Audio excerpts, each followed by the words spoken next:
कई ऐसे सातिर बदमाश और अपराधी होते हैं जो कानून से खिलवाड़ करने की कोशिश करते रहते हैं। पुलिस को चकमा देते हैं, बार बार पुलिस के हाथ से निकल जाते हैं। वो सबूत को मिटाते हैं, गवाहों को धमकाते हैं, लेकिन एक न एक दिन ऐसा जरूर आता है जब वो पकड़े जाते हैं। ये बात रही पेशेवर अपराधी की, लेकिन कई मामलों में ऐसा भी होता है कि कोई आम इंसान जिसका जुर्म की दुनिया से कोई नाता ना हो, लेकिन जब वो कोई जुर्म करता है तो पुलिस कानून भी उससे हैरान रह जाती है। इस बार आपको एक ऐसी सातिर महिला की कहानी बताएंगे जिसने एक नहीं दो कत्ल किए और 1 साल तक कानून की आंखों में धूल झोंकती रही। उस दिन एक परेशान महिला जिले के नूनामटी पुलिस थाने पहुंची। वहां जाकर वंदना और कलिता नाम की उस महिला ने पुलिस में एक तहरीर दी और बताया कि उसके 32 वर्षीय पति अमर ज्योति और 62 साल की सास सकरी डे कहीं लापता हो गई हैं। उसने दोनों को तलाशने की कोशिश की, लेकिन वो नहीं मिली। ये बात बताकर महिला रोने लगी। पुलिस ने उसकी शिकायत सुनने के बाद उसे मदद का भरोसा दिया और कहा जल्द से जल्द उसके पति और सास को ढूंढ निकालेंगे। इसके बाद पुलिस ने उसकी तहरीर पर मामला दर्ज कर लिया। मामले की गंभीरता को समझते हुए छानबीन शुरू हुई। पुलिस लापता हुए माँ बेटी की सुराग लगाने की कोशिश कर रही थी। उसके बारे में सभी थानों को इत्तला कर दी गई। आसपास के जिलों में भी पुलिस ने उनके बारे में बताया, लेकिन कोई सुराग नहीं मिला। फिर भी पुलिस अपना काम कर रही थी। नवंबर का महीना आ चुका था, तलाश जारी थी। इसी दौरान एक शख्स नूनामटी पुलिस थाने पहुंचा।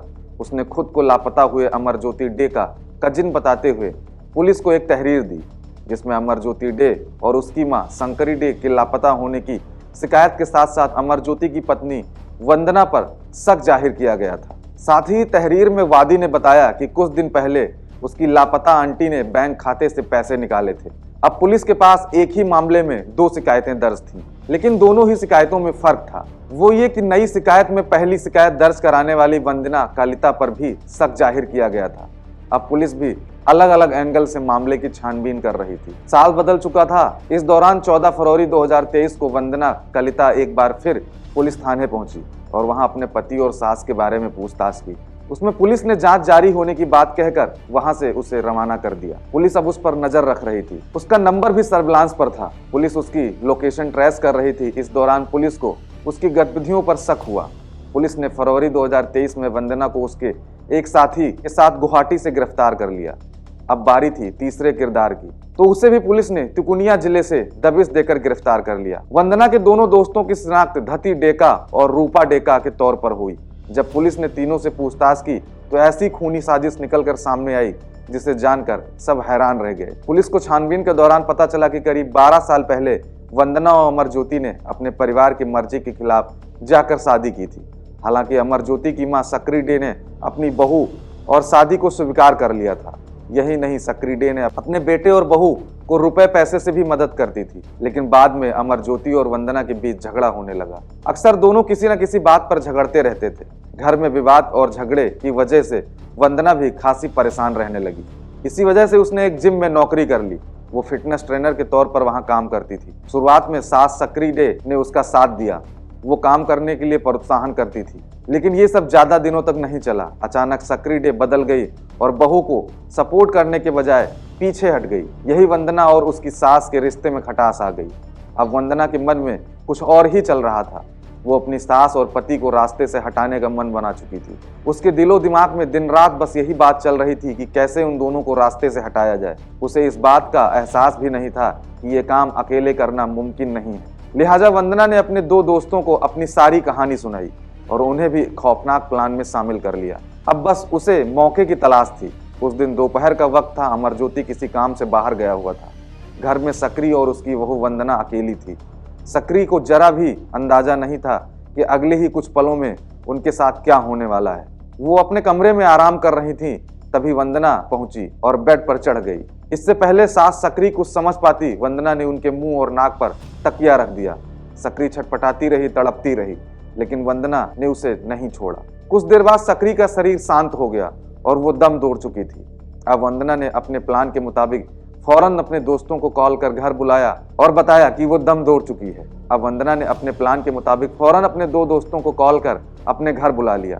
वो दोनों शख्स वहां पहुंचे और अब तीनों मिलकर तेज धार हथियार से सकरी की लाश के 3 टुकड़े कर दिए। फिर उन टुकड़ों को पॉलिथीन में बांधकर कार की डिग्गी में डाला गया और पड़ोसी राज्य मेघालय की तरफ निकल गए। बॉर्डर क्रॉस करने के बाद उन्होंने सक्री की लाश के टुकड़े को अलग अलग जगहों पर फेंक दिया और वापस गुवाहाटी लौट आए। जब अमरज्योति डे वापस आया तो उसने भी अपनी मां के बारे में पूछा तो वंदना ने बताया कि वो किसी काम से बाहर गई हैं, अभी तक लौट कर नहीं आई हैं। इसके बाद वो अपने पति के साथ मिलकर सक्री डे को तलाश करने का नाटक करती रही। वक्त बीतता जा रहा था। अब वंदना उस मौके का इंतजार कर रही थी जब अपने पति को रास्ते से हटा सके। इस दौरान वह सक्री को तलाश करते रहे लेकिन पुलिस के पास नहीं गए। पुलिस के मुताबिक आखिर वंदना 17 अगस्त के दिन मौका मिल गया जिसकी उसे बेसब्री से तलाश थी। उस दिन अमरज्योति डे और वंदना डे नरेगी में अपने फ्लैट में आए हुए थे। वो दोनों वहां अकेले थे। इस दौरान वंदना ने दोनों करीबी दोस्तों को फोन कर वहां बुलाया और मौका मिलते ही अपने दोनों साथियों के साथ मिलकर अमरज्योति डे पर एक रॉड से हमला कर दिया। उन्होंने उस पर इतने वार किए कि उसकी मौत हो गई। अब बारी थी लाश को ठिकाने लगाने की। लिहाजा उन तीनों ने सक्री की तरह ही अमरज्योति की लाश के 5 टुकड़े कर दिए और उन टुकड़ों को पॉलीथीन बैग में कर लिया। 5 पॉलीथीन बैग को उन्होंने कार की डिग्गी में रखकर मेघालय की तरफ चल पड़े और बॉर्डर पार करते ही उन लाश के टुकड़ों को अलग अलग जगहों पर फेंक दिया और वापस लौट आए। पकड़े जाने के बाद वंदना कलिता ने पूछताछ के दौरान पुलिस के सामने दावा करते हुए बताया कि उसका पति नशा करता था। इतना ही नहीं, उसकी कई लड़कियों के साथ दोस्ती थी। इन सब की वजह से उन दोनों के बीच आए दिन झगड़े हुआ करते थे। पूछताछ के बाद गुवाहाटी पुलिस ने तीनों आरोपियों को पड़ोसी राज्य के उन ठिकानों पर ले जाती है जहां उन्होंने सक्री डे और अमरज्योति डे की लाश के टुकड़े फेंके थे। इस काम के लिए मेघालय पुलिस की मदद ली गई और आरोपियों की निशानदेही पर पहले ही चेरापूंजी के पास खांसी हिल से सक्री डे के लाश के टुकड़े बरामद किए गए थे।